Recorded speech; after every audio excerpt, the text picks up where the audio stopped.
ಮಹಾಸ್ವಾಮಿ, ಈ ಪ್ರಾಜೆಕ್ಟ್ ತಗೊಂಡ್ ಬಂದಿದ್ದು ವಿಕ್ರಮ್ ರಾಥೋಡ್. ಆ ಪ್ರಾಜೆಕ್ಟ್ಗೆ ಸತ್ಯಮೂರ್ತಿ ಅವ್ರ ಜಮೀನ್ ಬೇಕಾಗಿತ್ತು. ಅದಕ್ಕೆ ರಾಕೇಶನ್ನ ಪಾರ್ಟ್ನರ್ ಮಾಡ್ಕೊಂಡು ಸತ್ಯಮೂರ್ತಿ ಅವ್ರ ಕೈಯಲ್ಲಿ ಸಹಿ ಹಾಕ್ಸ್ಕೋಬೇಕು ಅಂತ ಐಡಿಯಾ ಕೊಟ್ಟೆ ಅಷ್ಟೇ.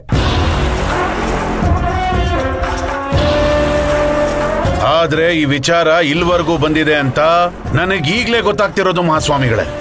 ಈ ಕೊಲೆ ನಾಟಕ ಏನು, ಈ ಬ್ಲ್ಯಾಕ್ ಮೇಲ್ ಏನು ಅನ್ನೋದು ನನಗೇನೂ ಗೊತ್ತಿಲ್ಲ ಮಹಾಸ್ವಾಮಿಗಳೇ.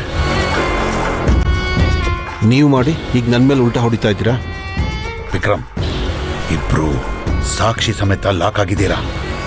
ನಾನು ಆಚೆ ಇದ್ರೆ ನಿಮ್ಮಿಬ್ಬರನ್ನು ಆಚೆ ಕರ್ಕೊಂಡು ಬರೋದಕ್ಕೆ ಒಂದ್ ಕೈ ಇರುತ್ತೆ.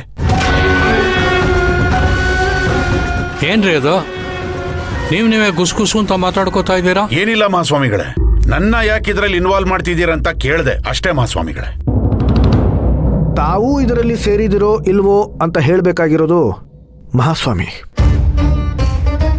ಇರ್ಲಿ, ಮುಂದೆ ಎಲ್ಲನೂ ಗೊತ್ತಾಗತ್ತೆ. ತಾವಿನ್ನೂ ಹೊರಡಬಹುದು.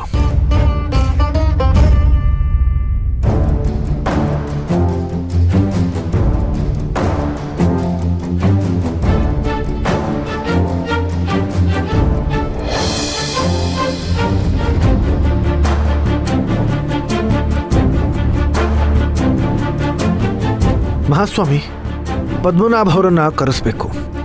ಪದ್ಮನಾಭ, ಪದ್ಮನಾಭ, ಪದ್ಮನಾಭ.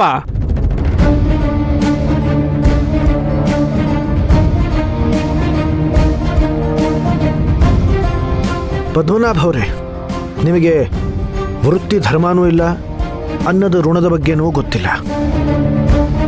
ಈಗ ಉಳಿದಿರೋದು ಕಡೆ ಅವಕಾಶ ಅಂತ ತಿಳ್ಕೊಳ್ಳಿ. ನೀವು